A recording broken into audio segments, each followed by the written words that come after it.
মুখ্যমন্ত্ৰী ডাঙৰীয়াই যোৱাকালি গোলাঘাট ভ্ৰমণ কালত কংগ্ৰেছ কৰ্মীসকলে তেখেতৰ ওপৰত যে হিংসাত্মক আক্ৰমণ আৰম্ভ কৰিলে, আমি আজি ঐতিহাসিক শিৱসাগৰ জিলাৰ এই দলমুখ চাৰিআলিৰ পৰাই এই হিংসাত্মক ঘটনাক তীব্ৰভাৱে নিন্দা জনাইছোঁ, ধিক্কাৰ জনাইছোঁ, গৰিহণা দিছোঁ। আজি অকল শিৱসাগৰ বুলি নহয়, সমগ্ৰ অসমৰ জনতাই এই নিন্দনীয় কাৰ্য অতি গৰিহণাযোগ্য বুলি বিবেচনা কৰিছে, সকলোৱে ধিক্কাৰ আৰু গৰিহণা যোগাইছে।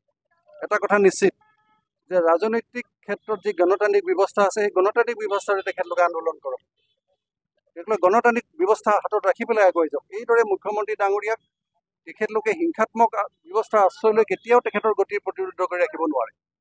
আজি মাননীয় মুখ্যমন্ত্ৰী ডাঙৰীয়াই অসমবাসীৰ আশীৰ্বাদ হিৰত লৈ অসমৰ উন্নয়নৰ কাৰণে তেখেতে য'ত পদো নাস্তি চেষ্টা কৰিছে, অহৰহ প্ৰচেষ্টা অব্যাহত ৰাখিছে।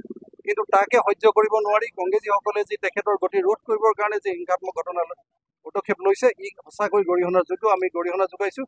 এটা কথা নিশ্চিত, যেতিয়া হাতীয়ে আগুৱাই গৈ থাকে, কুকুৰে পিছফালৰ পৰা ভুকেই, কিন্তু হাতীয়ে আগুৱাই যাওঁতে কুকুৰে পিছফালৰ পৰা ভুকিলে হাতীয়ে কেতিয়াও ঘূৰি চাই জানো, কেতিয়াবা গুৰুত্ব দিয়ে জানো? কেতিয়াও গুৰুত্ব নিদিয়ে। গতিকে মুখ্যমন্ত্ৰী ডাঙৰীয়াই আগন্তুক দিনত অসমবাসীৰ আশীৰ্বাদ হিৰত লৈ সদায় আগুৱাই গৈ থাকিব।